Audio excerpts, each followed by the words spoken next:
Buenos días. Buenos días, Buenos Jacob. días. Buenos días. Buenos días.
Bueno, continuamos con esta parte del curso, que de acuerdo al sílabus que de esta parte, la que yo estoy haciendo, estamos en la clase 6, que en esta clase y la siguiente vamos a hablar de aplicación de la ley. Y lo que me interesa destacar es cómo la comprensión de qué es lo que significa aplicar la ley se va modificando.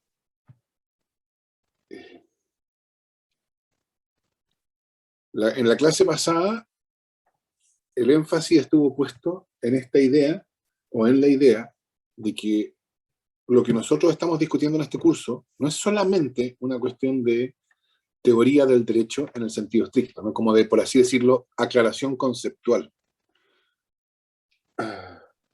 Y por eso era tan interesante las razones por las cuales, según Genie, el referimiento legislativo fracasó. Me interesa enfatizar este punto porque hay una moraleja extraordinariamente importante que obtener aquí. En el argumento de Genie, el referimiento fracasó no porque pretendía hacer algo que teóricamente era insostenible, no porque descansaba en una distinción teóricamente discutible, ni porque era políticamente controvertido, sin prejuicio de que esas cosas también uno podría haberlas dicho, esa es otra cosa. La razón fundamental para el fracaso del referimiento, en la explicación de Genie, era que el referimiento era, como dice él, contrario a su propio fin. Es decir, el referimiento tenía la finalidad de mantener diferenciadas las competencias judiciales de las competencias legislativas, pero en los hechos significaba permitir que la decisión legislativa interfiriera con el ejercicio de la potestad jurisdiccional.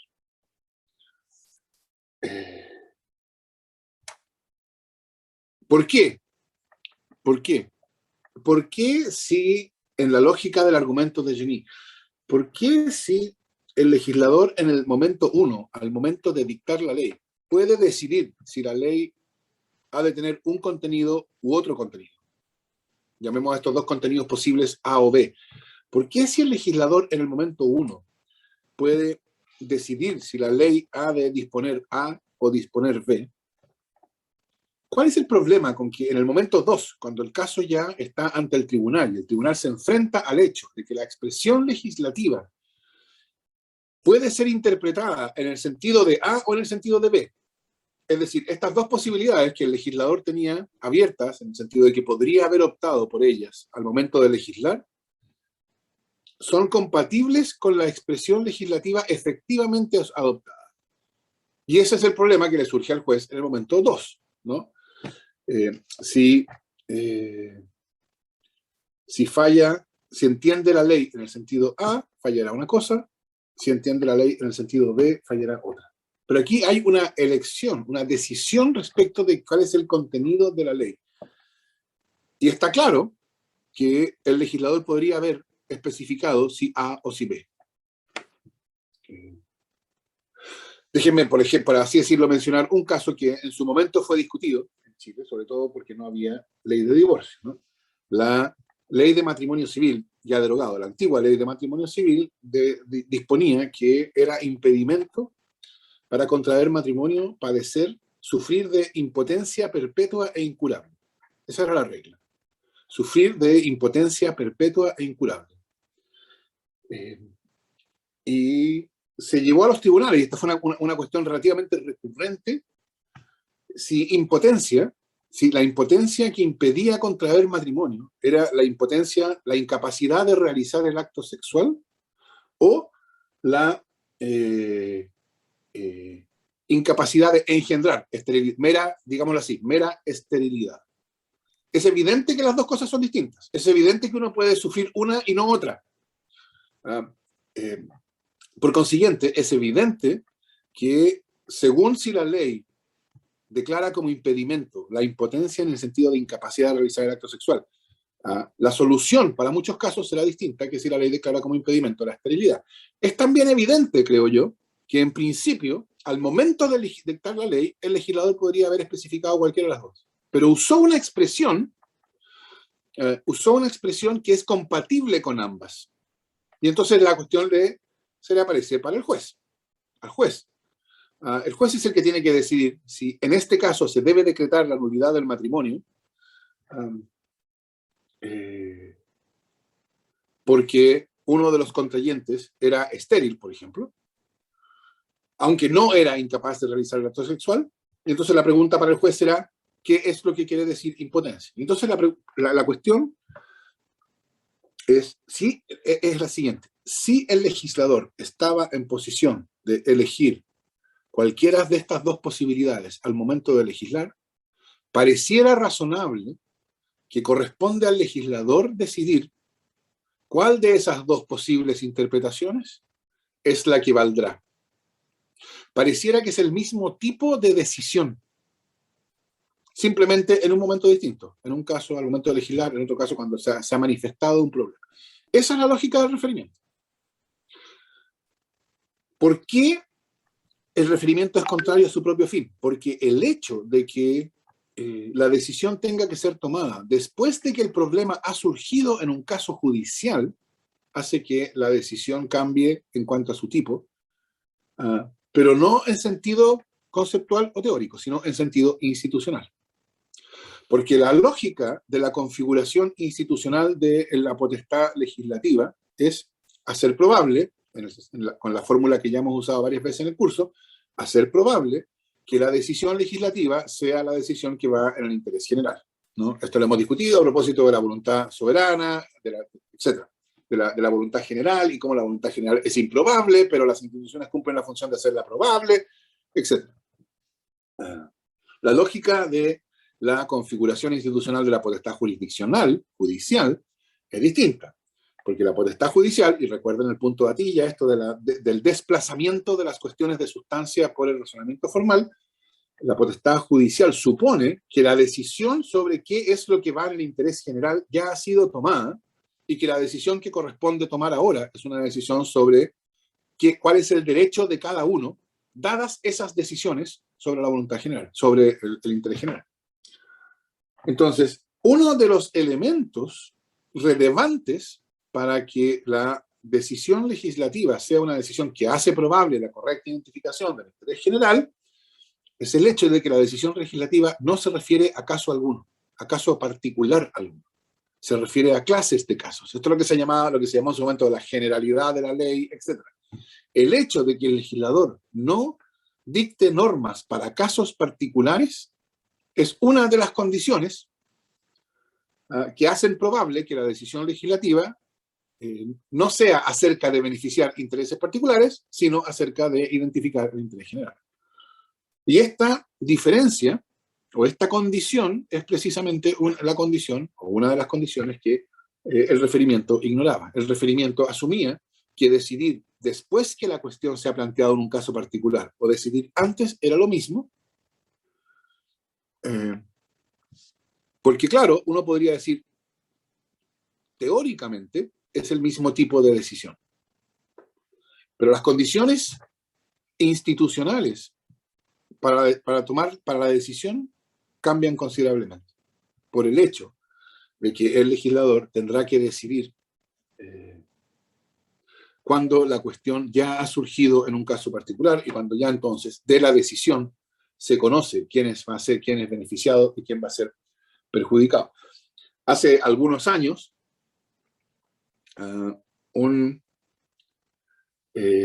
digámoslo así, un conocido e importante empresario local que tenía pretensiones de ser candidato presidencial, no vamos a mencionar su nombre, por cierto, fue acusado por la Superintendencia de Valores y Seguros de haber hecho una transacción con información privilegiada. Y que eso implicaba una acción ilícita e implicaba una sanción. Por supuesto, había cálculos que uno podrá, digamos, no estoy diciendo nada respecto de lo correcto de esos cálculos, pero por supuesto que hubo cálculos de que la acción de la superintendencia era una acción que tendía a afectar las posibilidades del candidato, o sea, del empresario de ser candidato.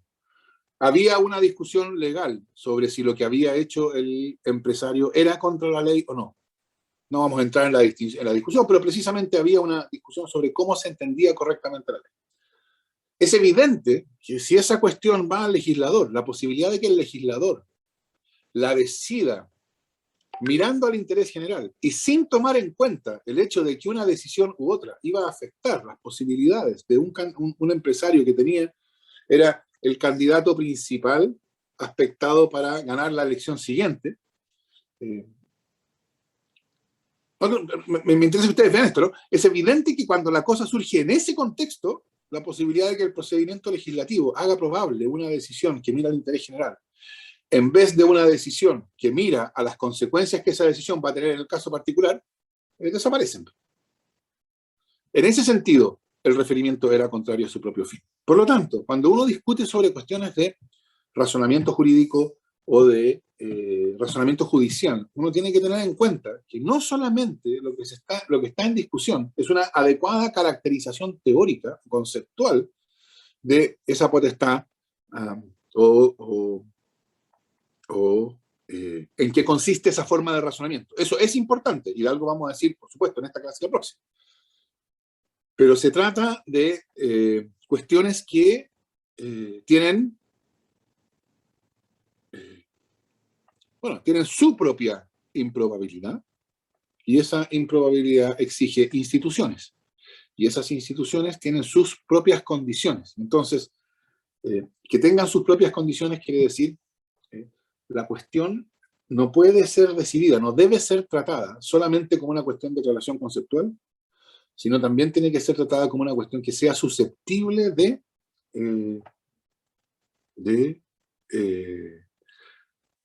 ser institucionalizada.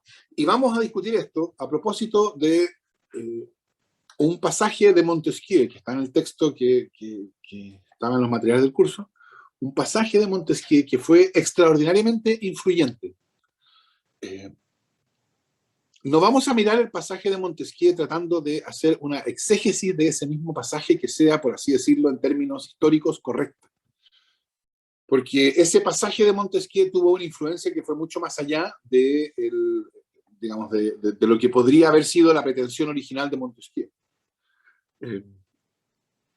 el pasaje dice lo siguiente, y está en el texto de Montesquieu que están los materiales. Puede ocurrir que la ley, que es ciega y clarividente a la vez, dice Montesquieu, fuera en ciertos casos demasiado rigurosa. Los jueces de la nación no son, como hemos dicho, más que el instrumento que pronuncia las palabras de la ley. La frase original es la boca que pronuncia las palabras de la ley. Ese es como el lema del formalismo decimonónico, que como se mira hoy día, ¿no? Así que es una frase bien importante en sentido histórico. Los jueces de la nación no son, como hemos dicho, más que la boca que pronuncia las palabras de la ley, seres inanimados que no pueden moderar ni la fuerza ni el rigor de las leyes. La parte del cuerpo legislativo que considerábamos como tribunal necesario anteriormente, lo es también en esta ocasión. A su autoridad suprema corresponde moderar la ley en favor de la propia ley, fallando con menos rigor que ella.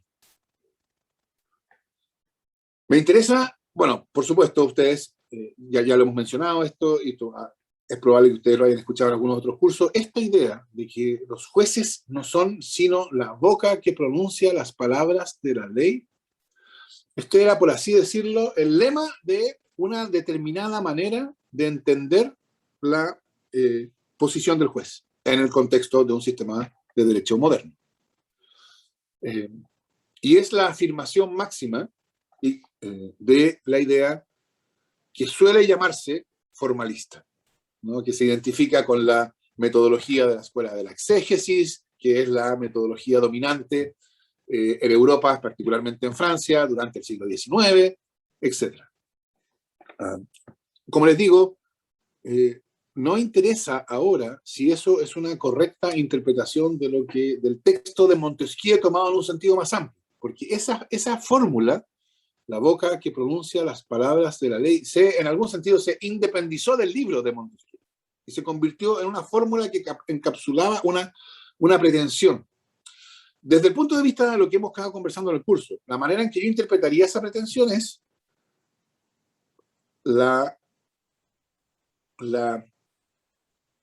para asegurar la imparcialidad del derecho, es fundamental erradicar del derecho, sobre todo el derecho a ser aplicado por el juez, erradicar del derecho cualquier posibilidad de introducción de lo polémico.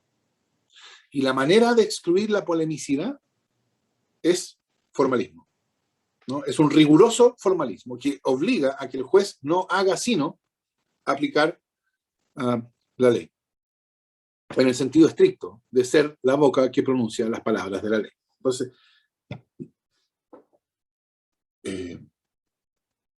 pero esto deja todavía pendiente una pregunta, ¿no? Porque que el juez sea la boca que pronuncia las palabras de la ley no implica que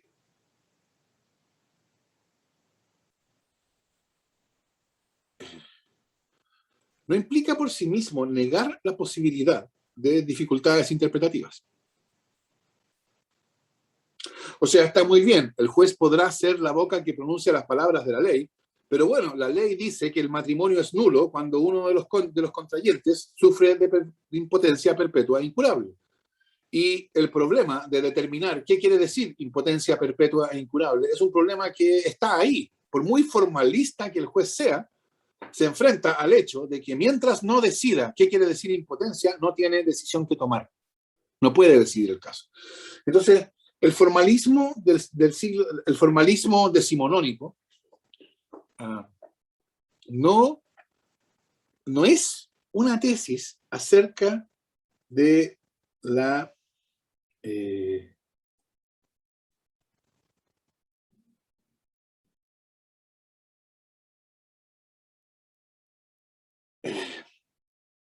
no es una afirmación de que al momento de aplicar la ley los jueces no se van a encontrar con problemas interpretativos, porque eso es difícil de negar.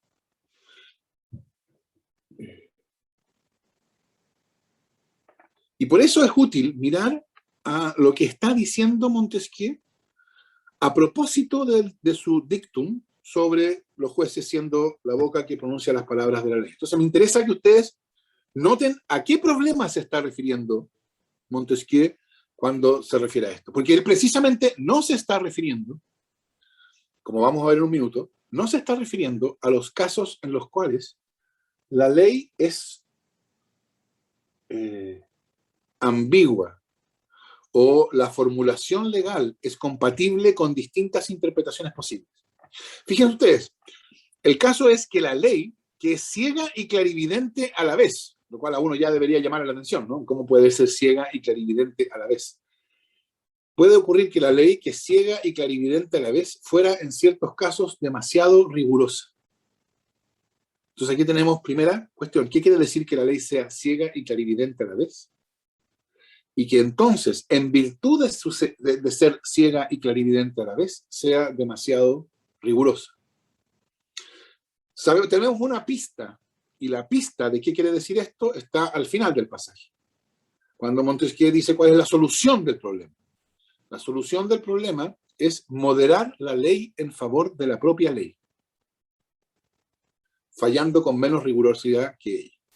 Entonces, el caso al cual el pasaje se refiere es el caso de, por ser la ley ciega y clarividente a la vez, resulta ser demasiado rigurosa, de modo tal que su correcta aplicación supone moderar la ley por la ley misma. Esta es la idea que a mí me gustaría aclarar.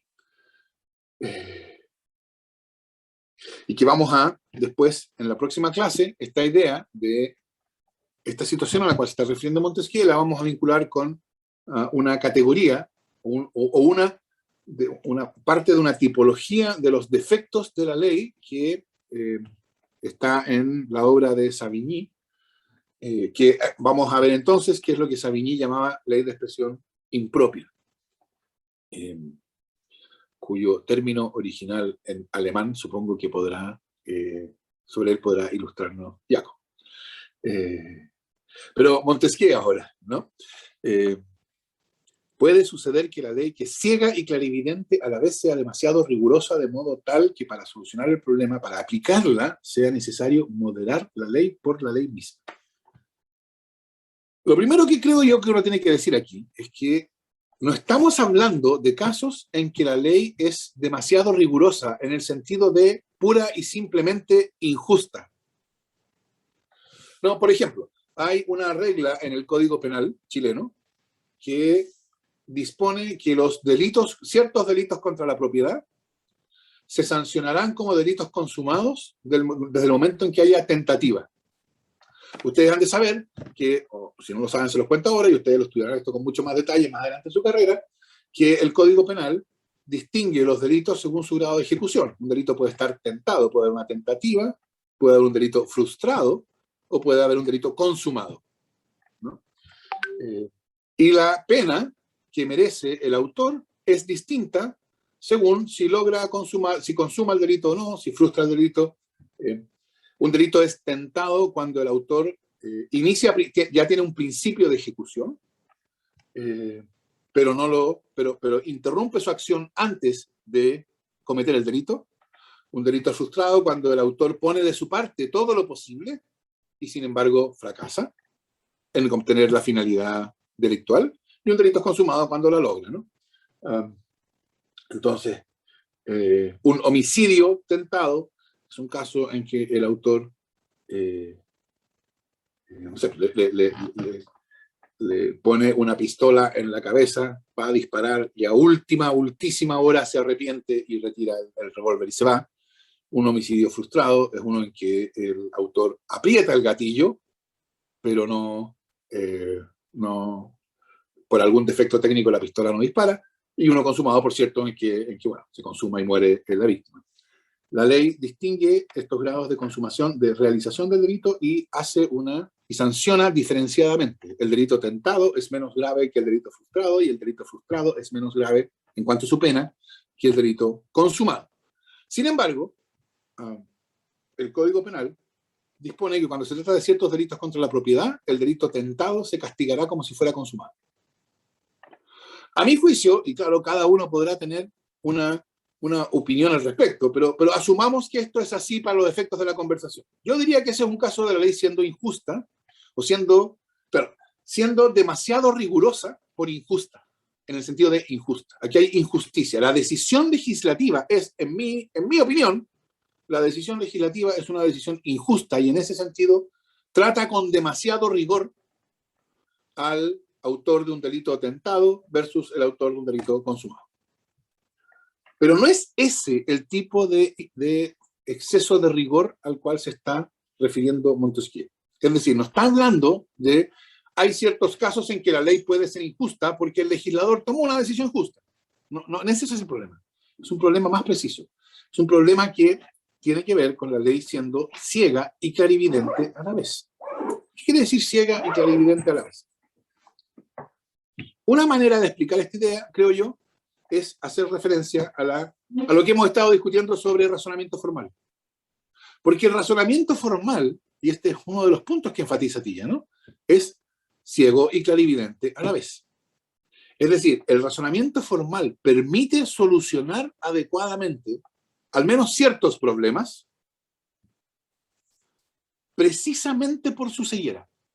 Precisamente porque el razonamiento formal excluye las razones sustantivas, es posible solucionar adecuadamente ciertas cuestiones. Precisamente porque el juez no tiene que preguntarse si la relación entre las partes es suficientemente significativa y en vez mira solamente a la forma matrimonial que las partes le han dado, precisamente por eso, en las condiciones adecuadas, y discutimos mucho sobre cuáles eran esas condiciones, ¿no? Las condiciones de razonamiento formal, etcétera, pero en las condiciones adecuadas, la solución va a ser correcta en el sentido de que va a ser una solución que reconoce la autoridad de las partes para calificar su propia relación sin que esa calificación sea revisada por otros. Entonces, una manera de entender, de dar cuenta de esta dimensión formal del razonamiento jurídico, es decir, el razonamiento jurídico es ciego a la sustancia, pero por ser ciego a la sustancia, es clarividente en identificar lo que realmente importa.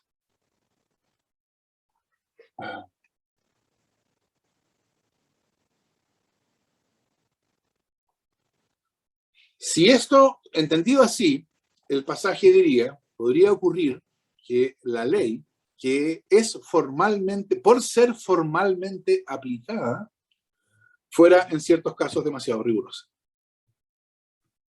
Y la solución es moderar la ley en favor de la propia ley. Ronald Dworkin hizo famoso un caso de este tipo, creo yo. Ronald Dworkin era, bueno, ya lo hemos mencionado alguna vez en el curso del primer semestre, creo. El caso era el siguiente. Había el caso que después un jurista argentino rebautizó, o sea, el caso se llama Riggs versus Palmer. Genaro Carrió, un jurista argentino, lo rebautizó como el caso del heredero apurado. Porque el caso era el siguiente. Había una persona cuyo abuelo le dejó una herencia importante en su testamento.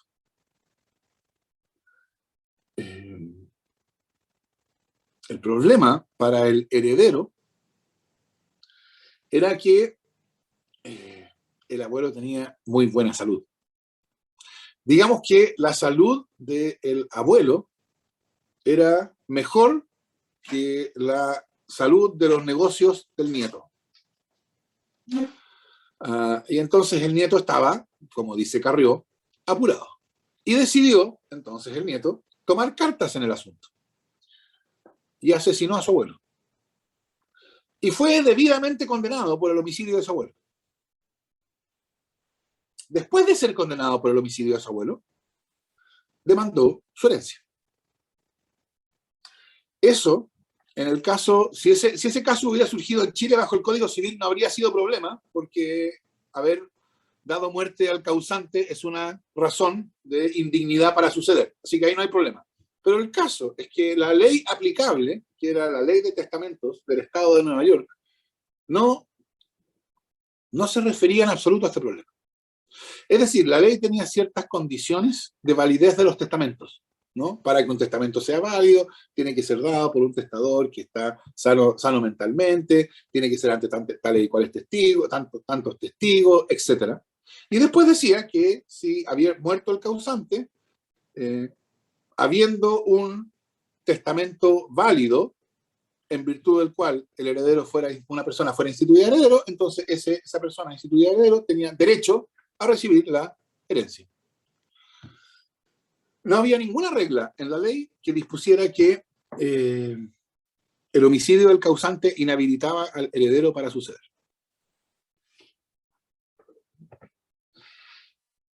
Y entonces la pregunta que se hace Dworkin es, ¿cuál es la solución jurídicamente correcta para un caso como este?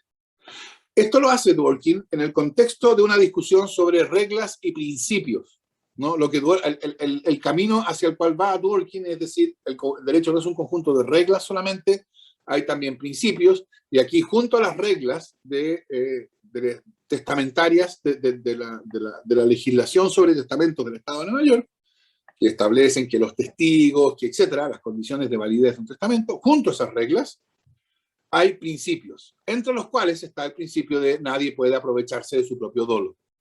Y los tribunales, el Tribunal de Nueva York, de hecho, en voto dividido, por supuesto, esto fue en el siglo XIX, en voto dividido, el Tribunal de Nueva York decidió, en virtud del principio, nadie puede aprovecharse de su propio dolo, que el nieto no tenía derecho a la herencia. Pero fíjense ustedes, uno podría describir ese caso diciendo precisamente lo que dice Montesquieu. Puede suceder que la ley, que es ciega y clarividente a la vez, es ciega en el sentido de no mira nada más que a las condiciones formales de validez de un testamento y dispone que un testamento es válido cuando se dan las condiciones A, B y C. Y esas condiciones son del tipo que el testador esté sano mentalmente, que haya suficientes testigos, que se haya dado por escrito, en fin, cosas de ese tipo. Entonces, la ley es ciega porque vincula el efecto del testamento a la satisfacción de ciertos requisitos formales y excluye todos los demás. Porque es ciega la ley, eso permite solucionar los casos adecuadamente. O sea, si uno tuviera una legislación de testamentos que dijera el testamento solo es válido en la medida en que contiene la genuina última voluntad del causante, bueno, eso sería incompatible con el derecho de testamento, simplemente no funcionaría.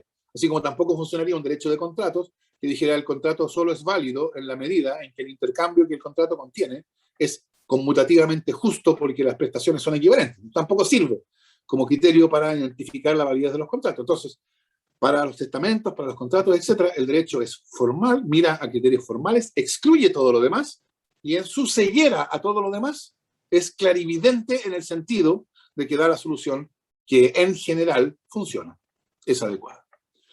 Y precisamente por eso, por ser ciega y clarividente, resulta ser, en el caso de Riggs versus Palmer, en el caso especial en que el heredero asesina al causante, demasiado riguroso. Claro, demasiado riguroso quiere decir, resulta llevar a una solución que es un problema.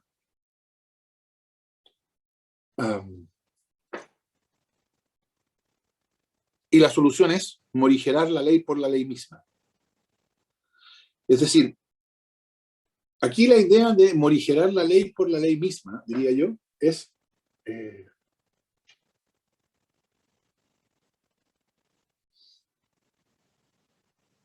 dar a la ley una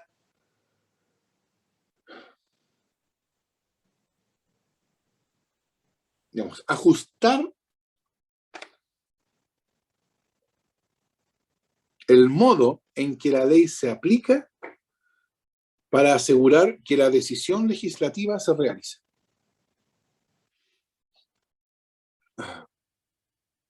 Entonces, claro, la apelación del Tribunal de Nueva York al principio, nadie puede aprovecharse de su propio dolo, es una manera de caracterizar esa decisión legislativa.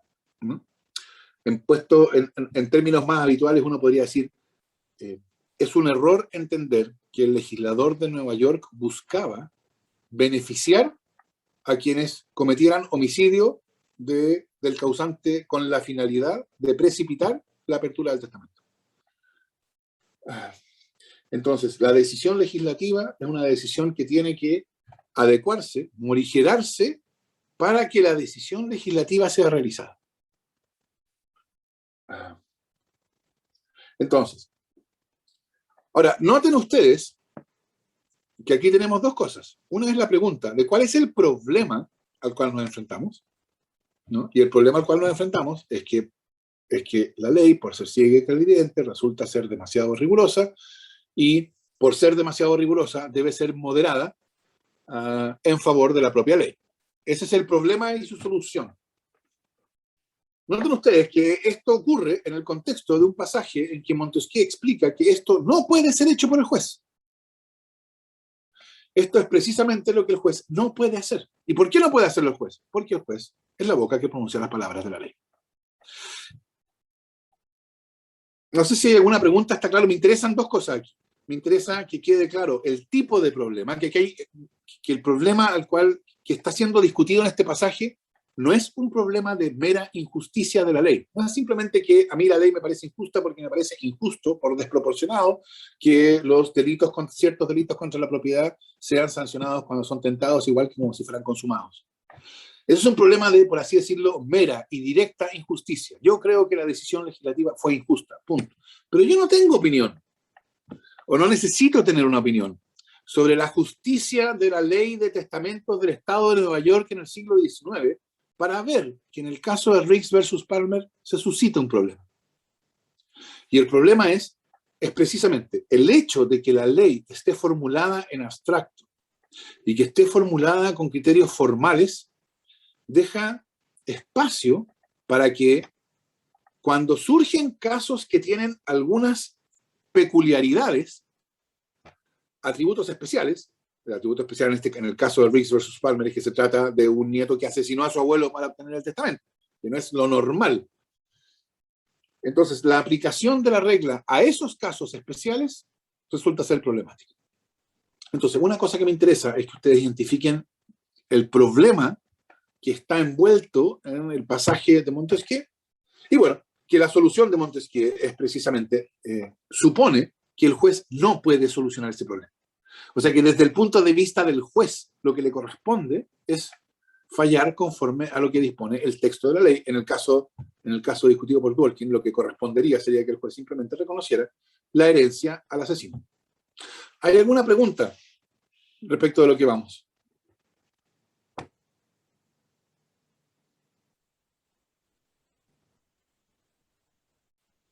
José Miguel. Sí, mi pregunta es, entonces la ley básicamente empieza a ser problemática cuando nacen casos que son más excepcionales y no tan genéricos, como este caso de la herencia. Bueno, cuando veamos la tipología de los defectos de la ley de la que habla Savigny, que vamos a ver en la próxima clase, vamos a ver que hay distintos defectos. El que estamos viendo ahora es, por cierto, un defecto que surge, y esto es interesante, ¿no? El defecto surge del caso, por así decirlo, no de la ley. ¿No? El problema no está en la ley que está mal formulada, el problema está en el caso que es inusual. En algún sentido, atípico, excepcional, en fin, hay distintas maneras de especificarlo, pero sí, yo creo que ahora estamos pensando en casos de este segundo tipo. También hay problemas que tienen que ver con la ley, ¿no? La ambigüedad de la expresión impotencia perpetua incurable. Eso tiene que ver, eso no es, yo creo que ahí no hay, nuestro problema ahí, o el problema que tenían los jueces o los abogados, no era que se encontraban con casos excepcionales, era que la ley usaba un lenguaje que era poco claro en discriminar entre dos posibilidades. Pero claro, lo que estamos viendo ahora no es un problema de falta de claridad de la ley, ¿no? En el argumento del caso Riggs versus Palmer no está en cuestión que todas las condiciones que la ley fijaba para la validez de un testamento estaban cumplidas. No es que había incerteza respecto de cuántos testigos, o respecto de qué quería decir sano mentalmente, o respecto de si estaba por escrito o no. No, todo eso estaba claro.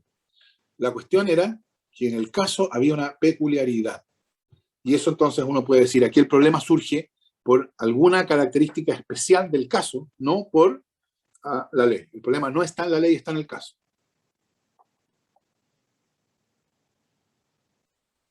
¿Alguna otra pregunta, observación?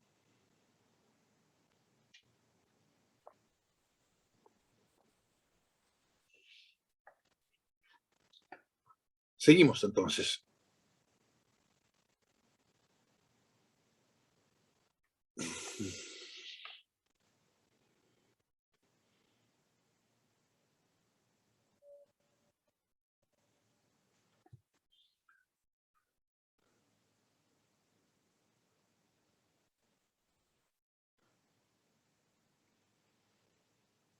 como les digo,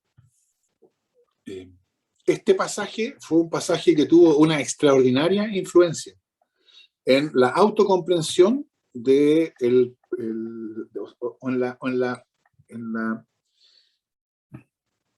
la formulación de una determinada metodología jurídica que fue extraordinariamente dominante durante buena parte del siglo XIX, especialmente en Francia, pero en Europa en general, pero especialmente en Francia.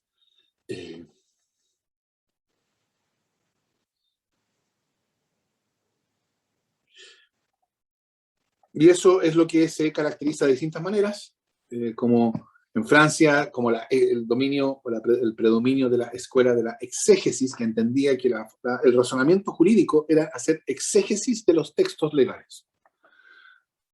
Exégesis como una interpretación, por así decirlo, estrechamente vinculada a las expresiones literales, a la expresión verbal usada por la ley, etc.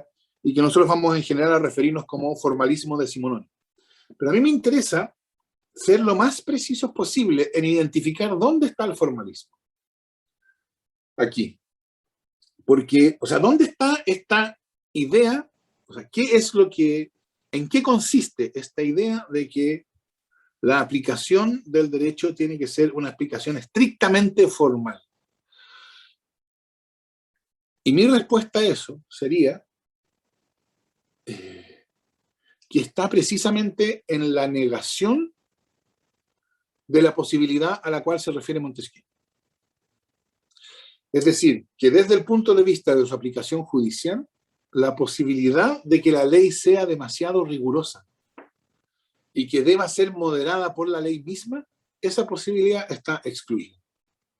De hecho, yo creo que esto lo vamos a ver con más detalle después, o lo vamos a mencionar cuando hablemos de Savigny, yo creo que eso es lo que está afirmado en el artículo 19 del Código Civil. El artículo 19 es el primero que se refiere a la interpretación de la ley y contiene lo que es tomado como, por así decirlo, la regla central o la idea central, ¿no?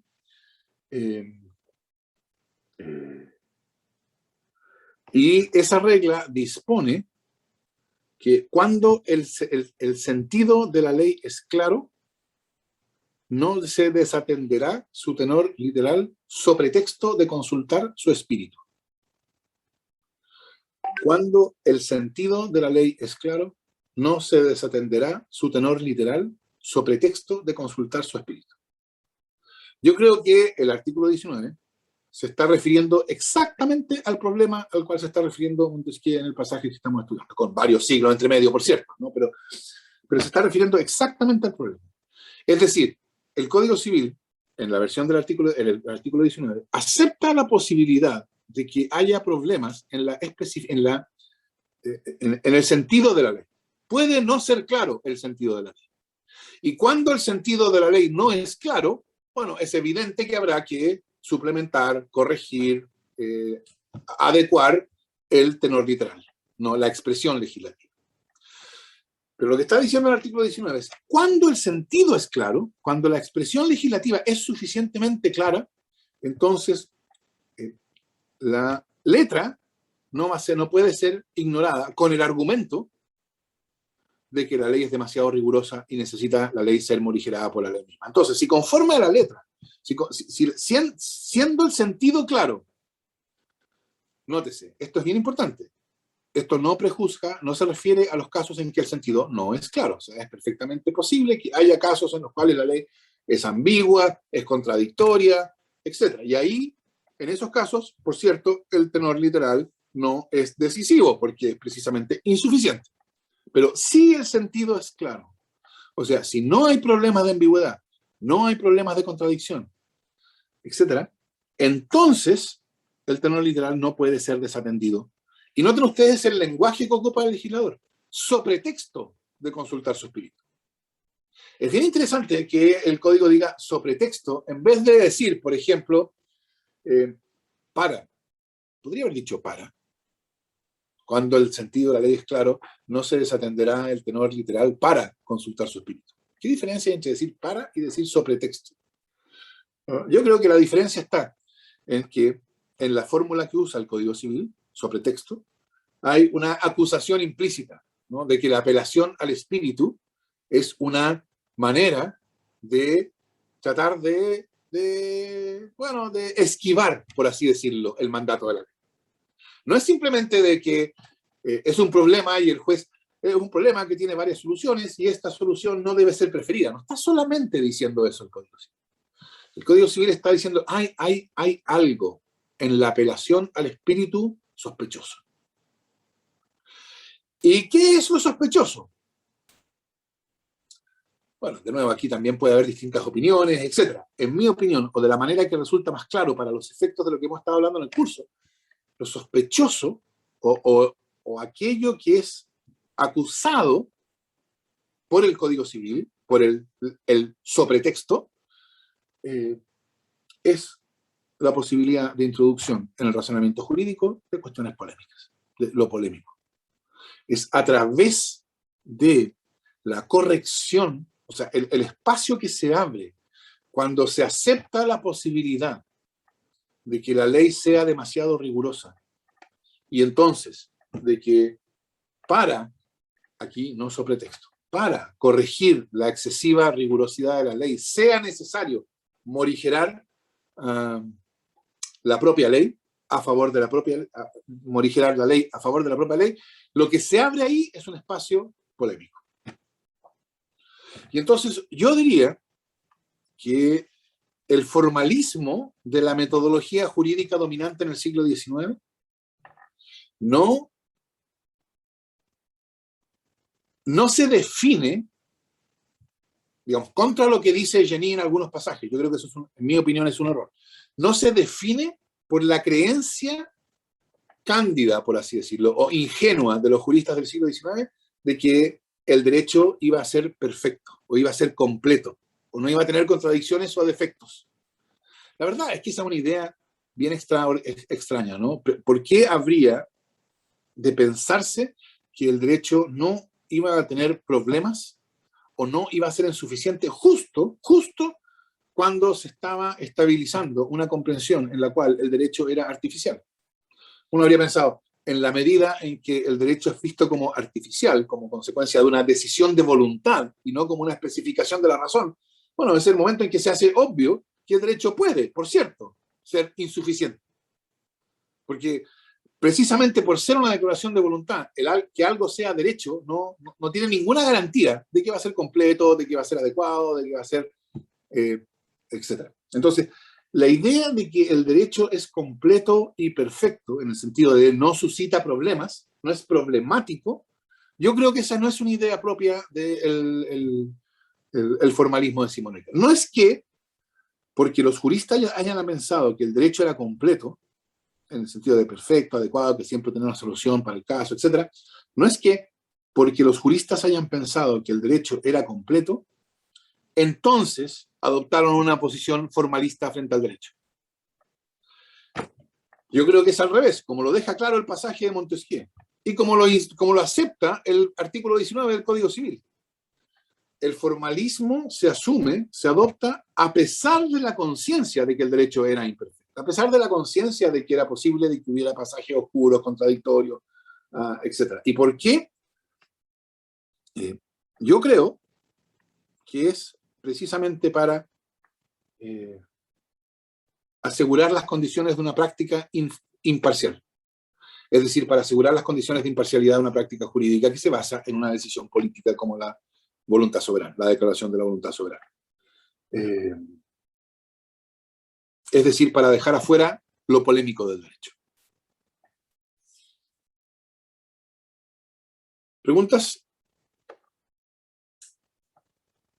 O Jacob quizá quiere intervenir y decir algo, pero no se sienta obligado.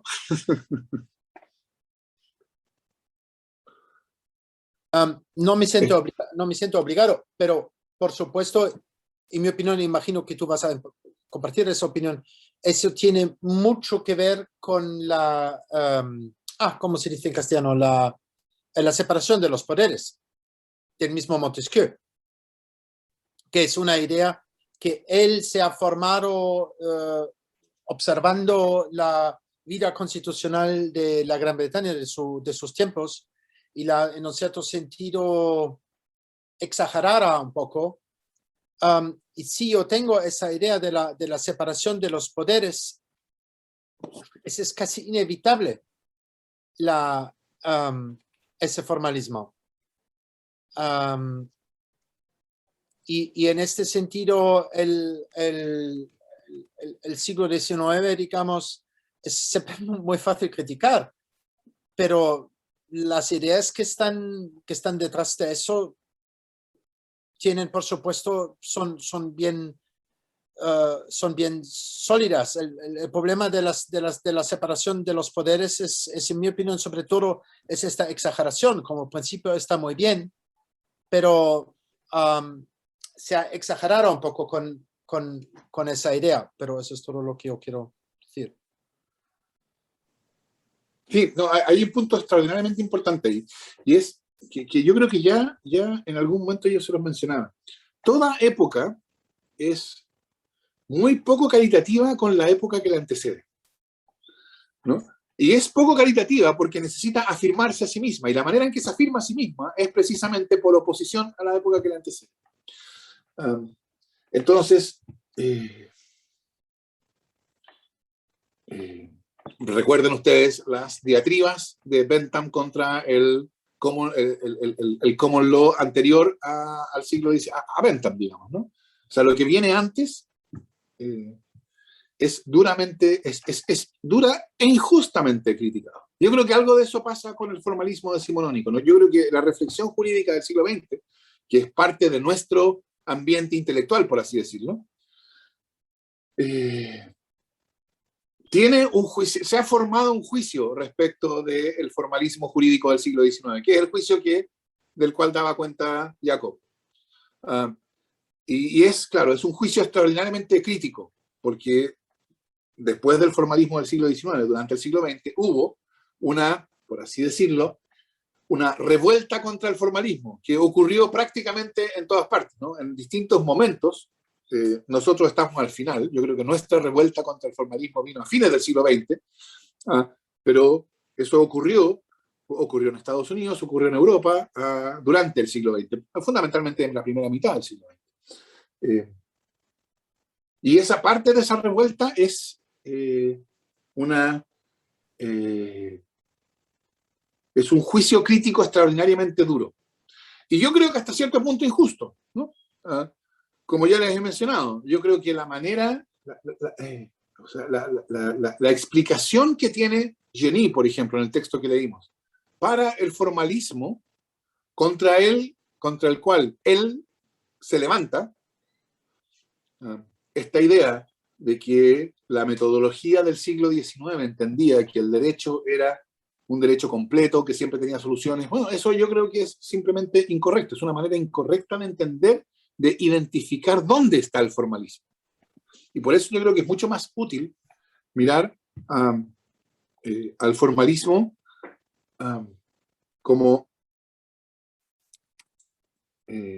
la exclusión del problema al cual se refiere Montesquieu. El juez no puede considerar a la ley como demasiado rigurosa en ningún caso, aunque lo sea. Y no puede hacerlo porque permitirle al juez hacerlo significa abrir un espacio de polemicidad que no es compatible con la estabilidad de una práctica jurídica. Por supuesto, esto además se vincula con la separación de poderes, ¿no? Que es el punto que hacía Jacob, ¿no? Y que uno podría fácilmente correlacionar con el momento de creación de la ley, que es un momento en el cual entran en disputa concepciones polémicas, por cierto, y el momento de aplicación de la ley. Y este es el punto que importa. Bueno, no es que los demás no importen, ¿no? Pero lo anterior lleva a esto, a una determinada comprensión de qué significa aplicar la ley, qué significa decidir por la aplicación de la ley. Como el problema que en la próxima clase, cuando discutamos Savigny, vamos a llamar de expresión impropia de la ley, que es el caso al cual se refiere Montesquieu, que la ley es demasiado rigurosa y necesita ser corregida por la ley misma. Como ese problema es excluido del ámbito jurídico, ¿no? Eso no es un problema para el juez. El juez tiene que decidir conforme a las reglas, y si las reglas tienen una solución inadecuada por las peculiaridades del caso, y si las reglas significan que, bueno, que el heredero asesino tendrá que recibir su herencia, bueno, la recibirá, a menos que el legislador cambie la ley. Pero mientras no la cambie, la ley es la ley, por así decirlo. La ley es la ley, por supuesto, es una acusación brutal que Radbruch después dirigiría en contra del positivismo alemán. En fin, vamos a hablar de eso también. Eso tiene que ver con la revuelta contra el formalismo. Pero el formalismo que vamos a estar discutiendo, consiste en, precisamente, excluir esta dimensión, esta posibilidad. Y eso supone una idea de qué quiere decir aplicar la ley. Aplicar la ley quiere decir identificar la decisión legislativa contenida en una expresión mediante el análisis de esa expresión verbal, literal, del lenguaje,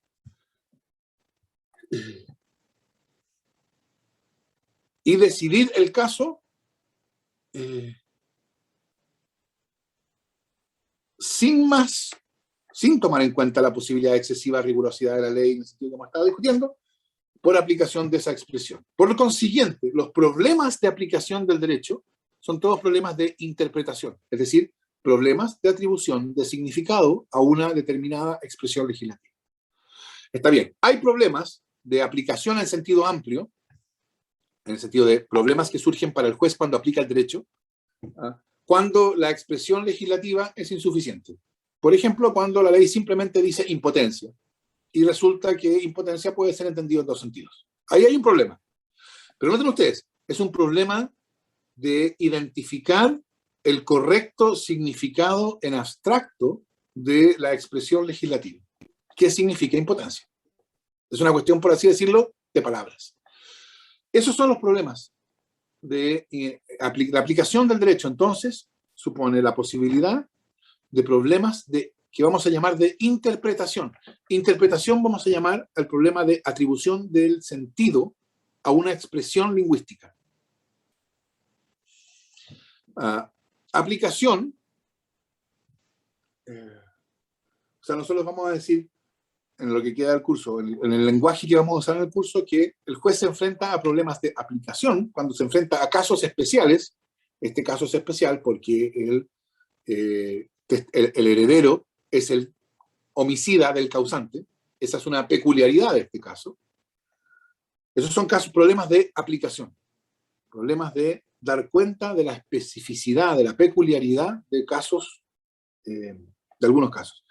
Y vamos a distinguir problemas de aplicación de problemas de interpretación. Problemas de interpretación son problemas de fijación o atribución del significado en abstracto a los términos legales. ¿Qué quiere decir, por ejemplo, impotencia? La pregunta por qué quiere decir impotencia no tiene nada que ver con la peculiaridad de ningún caso. Tiene que ver con el hecho de que el legislador usa una palabra que es susceptible de ser entendida en más de un sentido.